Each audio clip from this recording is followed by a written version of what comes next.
नमस्कार, मी राहुल कुलकर्णी. 70,000 कोटी रुपयाच्या सिंचन घोटाळ्याचं भूत दीर्घकाळानंतर पुन्हा बाहेर आलं. बरं ते फक्त महाराष्ट्राचं मनोरंजन म्हणून नव्हे, तर व्यापक पातळीवरती महाराष्ट्राच्या राजकारणाचा जो पोत बदलला, त्याच्यामागे हा आकडा फार महत्त्वाचा आहे, 70,000 कोटी रुपयाचा. आणि महाराष्ट्राच्या विधिमंडळातले अनेक लोक जे विरोधी पक्षात आहेत, पण ते का बोलू शकत नाहीत, त्याचं गमक पण याच घोटाळ्यामध्ये आहे. कारण अनेकांची दप्तर ही सत्ताधारी घटक पक्षाकडे असल्यामुळं अनेकांचे हात दगडाखाली अडकले.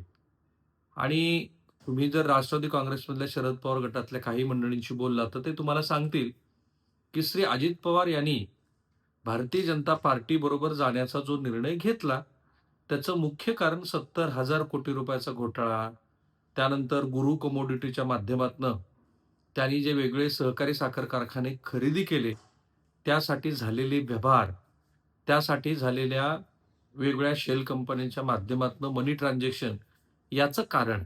आणि त्यामुळं जेल की सत्ता अशी निवड करण्याची वेळ आली, तेव्हा त्यांनी जेलऐवजी सत्तेची निवड केली. आता पुन्हा हे भूत 70,000 कोटीचं बाहेर आल्यानंतर महाराष्ट्रानं हे पण समजून घ्यायला हवं, की सध्या या 70,000 कोटी रुपयाच्या कथित घोटाळ्याचं काय झालं? मी कथित हा शब्द यासाठी वापरला, की खुद्द श्री अजित पवारांनी सांगितलंय, की ज्या मंडळींनी माझ्यावरती आरोप केलेत, तेच लोक आज माझ्याबरोबर किंवा मी त्यांच्याबरोबर सत्तेत आहे. आता हा इतका वर्मी घाव होता भारतीय जनता पार्टीसाठी, कारण तुम्ही खोटारडे आहात, तुम्ही खोटे आरोप करतात, तुम्हीच महाभ्रष्ट आहात, असं अजित पवारांनी थेट पहिल्याच पत्रकार परिषदेमध्ये सांगितलं. आणि त्यानंतर थोडासा सूर त्यांचा मवाळ झाला असं वाटत असताना, आज चंद्रशेखर बावनकुळे यांनी त्याच 70,000 कोटी रुपयाच्या कथित घोटाळ्याची पुन्हा तपशीलवार मांडणी केली. आणि म्हणून हा व्हिडिओ शेवटपर्यंत बघा.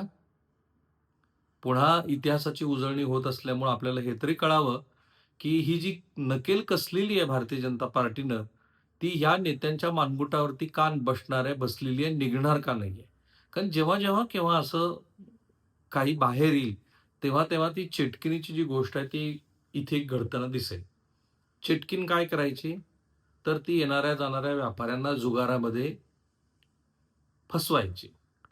आणि ती कशी फसवायची? तर तिच्याकडे एक उंदीर होता.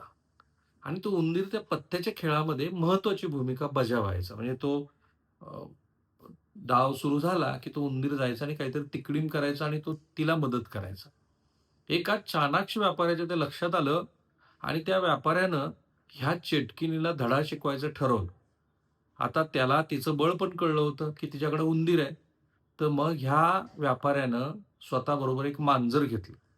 डाव सुरू झाला आणि डाव सुरू झाल्यानंतर जेव्हा-जेव्हा चेटकिनीनं तो उंदीर बाहेर काढला, तेव्हा-तेव्हा मांजरीनीनं आपल्या ह्या व्यापाऱ्यानं मांजरीन बाहेर काढली आणि मग उंदीर बाहेर पडायचं बंद झाला. चेटकीन हवालदिल झाली. तिला काही कळेना आणि ती सरेंडर झाली आणि तिला नंतर ह्या व्यापाऱ्यानं तिचा जीवच घेतला आणि अनेक इतरांची त्यांनी सुटका केली. कारण ह्या चेटकिनीनं त्यांचे असे दगडासारखे पुतळे केले होते. अशी ती कहाणी आहे इसापनीतीतली. तीच ही कहाणी आहे.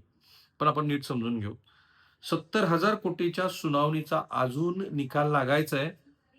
आमची जुनी पानं उलटण्याची इच्छा नाही आणि मी काही त्यांच्या एवढा मोठा नाही, असं म्हणत बावनकुळेंनी अजित पवारांना योग्य तो संदेश दिला आहे. राज्यातल्या ह्या महानगरपालिका निवडणुकीच्या पार्श्वभूमीवरती महायुतीतले हे 2 घटक पक्ष एकमेकाशी जे भांडतायत, अनेकांना वाटतं की ते माध्यमातली स्पेस खातायत किंवा मनोरंजन करतायत. पण त्याच्यात जरा नवाच ट्विस्ट आला जेव्हा अजित पवारांनी हे सांगितलं. तर हे जे तू मैमै सुरू आहे, त्याच्यावर चंद्रशेखर बावनकुळे नेमकं काय म्हणालेत बघा. 70,000 कोटीच्या भ्रष्टाचाराचा मुद्दा काही अभिमानास्पद नाहीये. या प्रकरणाची न्यायालयात सुनावणी सुरू आहे. अद्याप निकाल लागलेला नाही. त्यामुळे न्यायालयात काय होईल त्यावर पुढची दिशा ठरेल. अजितदादा हे प्रगल्भ नेते आहेत. त्यांनी एका महापालिकेच्या निवडणुकीसाठी महायुतीत मनभेद निर्माण होतील असं वागू नये. म्हणजे आता ते मतभेदाच्या पुढं मनभेदाच्या पातळीवरती गेलं आहे असं त्यांचं मत आहे. आणि म्हणून मग मी थोडंसं न्यायालयीन सगळे संदर्भ शोधले. जरा इतर काही पोलीस मंडळींना विचारलं, जे ह्याच्यात तपासात होते त्यांनाही विचारलं आणि तुमच्यासाठी एक क्रोनॉलॉजी मी घेऊन आलो. मी पुन्हा सांगतो, की आमचा हा प्रयोग हा कोणत्याही राजकीय विचारसरणीला वाहिलेला नाही. जे काही आहे ते अभ्यास करून नीट महाराष्ट्रासमोर आणि महाराष्ट्राच्या हिताचं काय आहे ते सांगण्याचा आमचा प्रयत्न आहे. तो सत्याच्या जवळ जाण्याचा प्रयत्न असल्यामुळं मला तुमच्याकडनं एवढीच अपेक्षा आहे, की एकतर तुम्ही हे शेवटपर्यंत बघाच, पण तुमचे जे जवळचे मित्रमंडळी आहेत त्यांच्याकडे हे व्हिडिओ पाठवा. कारण त्यांना हे कळलं पाहिजे, की ह्या 70,000 कोटी रुपयाच्या घोटाळ्यासह महाराष्ट्रातल्या राजकारणात सध्या काय सुरू आहे. हा घोटाळा महाराष्ट्रातल्या सिंचन प्रकल्पामध्ये झालेल्या कथित अनियमिततेचा आहे आणि पृथ्वीराज चव्हाण यांनी याच्यात महत्त्वाची भूमिका बजावली आहे. तो भाग नंतर केव्हातरी. 2012 मध्ये राज्याच्या आर्थिक सर्वेक्षणातनं हे उघड झालं आणि मग 1999 ते 2009 दरम्यान सिंचनावर सुमारे 70,000 कोटी खर्च होऊन सुद्धा सिंचन क्षमता फक्त 0.1% वाढली आणि मग जेव्हा पृथ्वीराज चव्हाणांनी हे सगळं मांडलं, तेव्हा याचा मुख्य आरोप हा श्री अजित पवार जे तत्कालीन जलसंपदा मंत्री आणि त्यांना नंतर ज्यांनी प्रिसिड केलं, ज्यांनी त्यांच्याकडून चार्ज घेतला ते श्री सुनील तटकरे यांच्यावरती आला. विदर्भ आणि कोकणातल्या प्रकल्पामध्ये खर्चात मोठी वाढ झाली. उदाहरणार्थ 2009 मध्ये 32 विदर्भ प्रकल्पाचा खर्च 17,700 कोटींनी वाढला किंवा वाढवला. टेंडर प्रक्रियेत हेराफेरी, ठेकेदारांना अनुचित फायदा, मोबिलायझेशन ॲडव्हान्स देणं, विलंब करणं, त्याकडे दुर्लक्ष करणं वगैरे. नियम धाब्यावर बसून मंजुरी, काही ठेकेदारांना त्याचा फायदा. गोसीखुर्द प्रकल्पासारख्या मोठ्या प्रकल्पामध्ये अनियमितता आणि मग अजित पवारांनी हे आरोप फेटाळले. त्यांनी राजीनामा दिला, पण ते दीर्घकाळ काही सत्तेपासून बाहेर राहू शकले नाहीत. त्यांच्यावरची ती चौकशी झाली. ती चौकशी आली आणि लगेच ते मंत्रिमंडळात आलेही आणि मग पुढं याच्या केसेस मात्र दाखल होत राहिल्या. अँटी करप्शन ब्युरोकडनं ह्या केसेस दाखल झाल्या. त्याची सुद्धा फाईलवरती सही श्री आर.आर. पाटील यांनी केली होती. ते फार इंटरेस्टिंग आहे.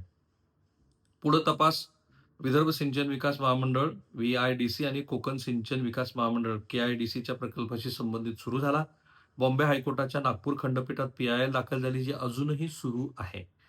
तपासाशी संबंधित याचिका जनमत जी एन-जी-ओ आहे त्यांनी 2012 पासून दाखल केली, पण त्यात पुढं काहीच होत नाही.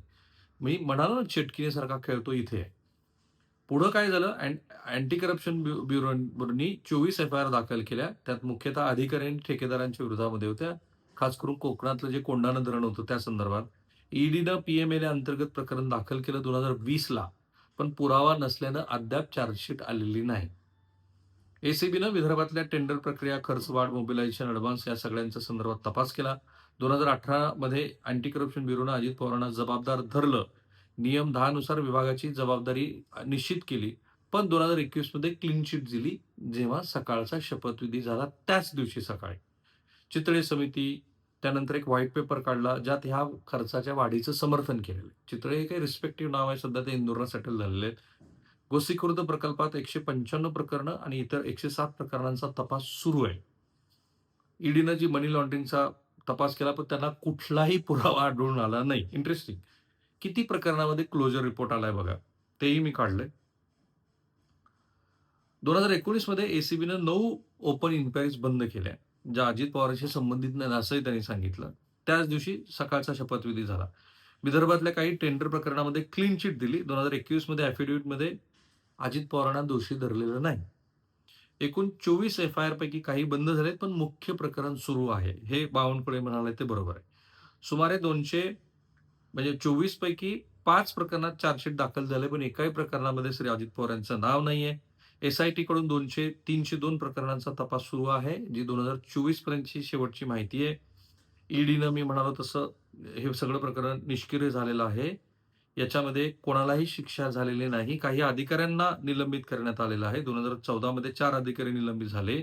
परंतु ह्या प्रकरणामध्ये कुणालाही दोषी धरलेलं नाही. हे आत्ताचं ह्या प्रकरणाचं स्टॅटस, सद्यस्थिती.